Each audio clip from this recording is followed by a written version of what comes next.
on? Happy Monday. What is really happening in Washington? Here's what you need to know. Have you noticed that Washington well, it feels different lately? Whether you've lived in Washington your entire life or you're thinking about moving here, the Washington we see today isn't the same Washington we saw just a few years ago. Home prices have shifted, buyers finally have more choices, the cost of living keeps climbing, insurance costs are rising, some companies are expanding while others are definitely scaling back. Some people are leaving Washington while thousands of others are still choosing to move here. So what's actually happening? Is Washington becoming too expensive? Is the housing market slowing down? Is it still a good place to buy a home? And if you're thinking about moving here or moving away, what do you really need to know? Today I'm breaking down the 6 biggest changes happening in Washington right now, using real data and what I'm seeing firsthand as a real estate agent who's in this market every single day. Every day. But first, can we all agree on one thing? It's the last week of July. Washingtonians, which means we've probably got, and we do, have 1 month of summer left, okay? If you're anything like me, you're trying to squeeze every last ounce of sunshine out of these last few weeks before we're all back in hoodies, pretending 58 degrees is shorts weather. If you're new here, I'm Laura Sinclair. I'm a real estate broker here in Washington State. Every week I share honest, data-driven information about buying, selling, and living in the Pacific Northwest so you can make informed real estate decisions. If that's the kind of content you're looking for, I'd love for you to hit that like button and subscribe and really support my channel. And if you know someone who's thinking about moving into Washington, or maybe your brother, your sister, your mother, your dad, your cousin, your coworker, or someone who's lived here for years and wondering what's changing, go ahead and send this video their way. Hopefully they'll find it just as helpful as you do. All right, let's jump in. Number 1, the housing market. Let's start with what I know best, real estate. If you've been waiting for the housing market to completely crash, that's not what happened. But if you've been waiting for buyers to finally have more opportunity, that has happened. One of the biggest shifts we've seen in inventory. I know, buyers have significantly more homes to choose from than they did a year ago, and that's creating a much healthier, more balanced market. Yay! Instead of feeling like they have to write an offer before they've even left the driveway, buyers can actually compare homes, negotiate, ask for inspections, and make thoughtful decisions again. And that is a good thing.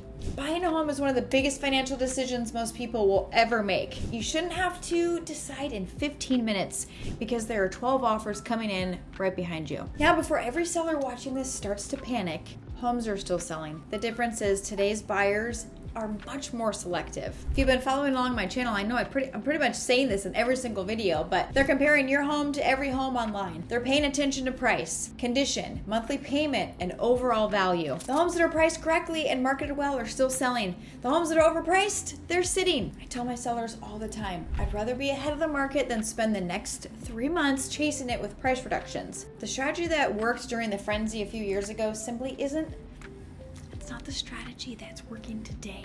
Here's something I never thought I'd be saying. You can actually buy a single family home in Bothell for under $800,000. If I would have said that 2 or 3 years ago, you would have laughed. But today, those opportunities are starting to come back. That's a pretty big shift from where we were just a few years ago, okay? And no, Washington isn't suddenly inexpensive, but buyers finally have something they haven't had in years. Options. Number 2, cost of living. Now let's talk about something every Washingtonian has probably noticed. Life has gotten way more expensive. And I'm not just talking about housing. I'm talking about groceries, gas, utilities, eating out, homeowners expenses. It feels like everything costs more than it did just a few years ago. And I don't know about you, but there are times I get the bill at a restaurant and think, wait, did we accidentally pay for that table over there too? The reality is that Washington continues to rank as one of the most expensive states to live in. That's why one of the biggest conversations I'm having with buyers today isn't, can I qualify? It's, can I comfortably afford everything that comes with owning a home? And honestly, that's the better question.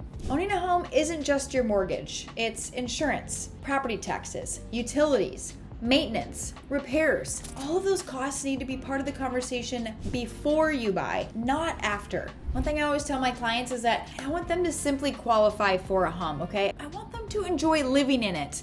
That is a huge difference. Number 3, insurance. Speaking of monthly expenses, let's talk about insurance, okay? This has quietly become one of the biggest changes I've seen over the last few years. Insurance premiums have increased for many homeowners, and depending on the property, the monthly costs can be much higher than buyers expect. That's why I always encourage my buyers to get insurance quotes early. Don't wait till the very end. As a matter of fact, if you're buying a home, add this to your to-do list, okay? Before you get in, know all of the costs. Don't wait until you're 3 days from closing. You're like, oh my gosh, where did this $1,000 come from? Know what those costs look like before you fall in love with a house. It's just like getting a pre-approval, okay? Insurance companies also evaluate homes differently.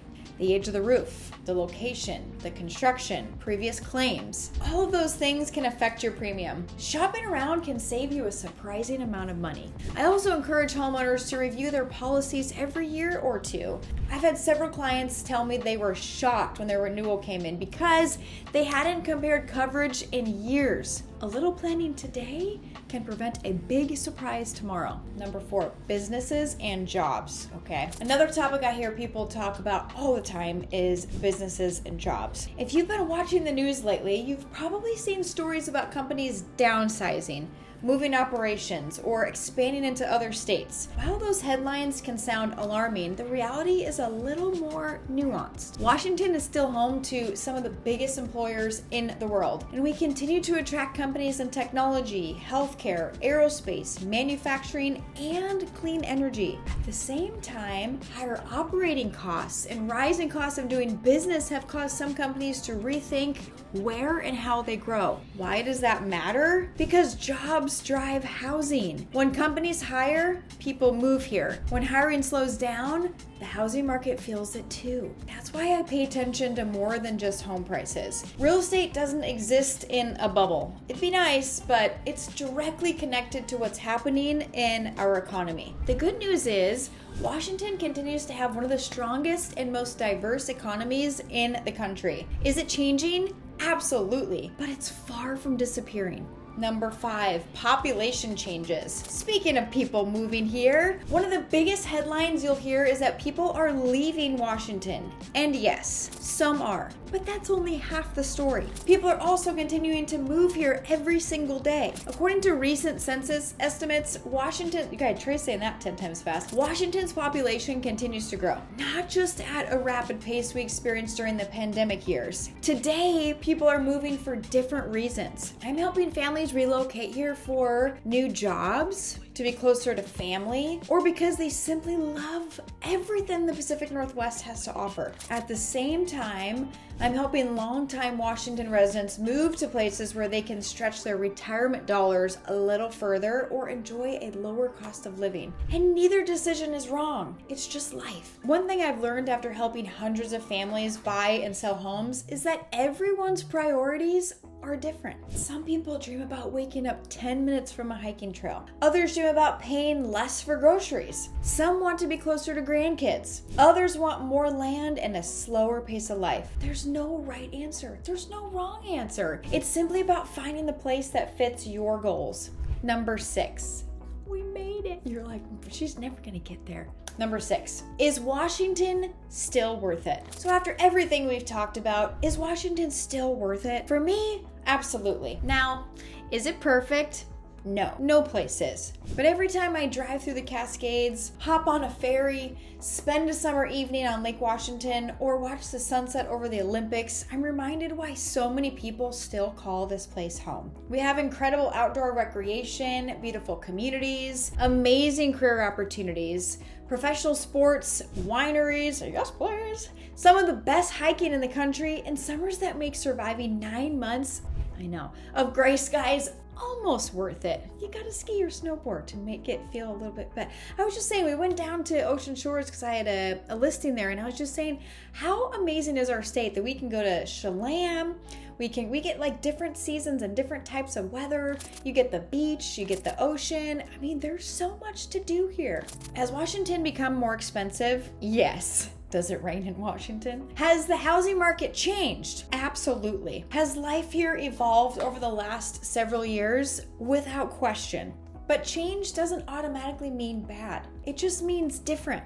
And understanding those changes is what allows you to make some smart decisions. If you're buying, don't let scary headlines keep you from exploring your options and fulfilling your dreams. And if you're selling, don't price your home based on what your neighbor got in 2021. Shoot, don't even price your house based on what your neighbor got last year. And if you're trying to decide whether Washington is still the right place for you, make that decision based on your goals, not someone else's opinion on the market. That's exactly why I make these videos.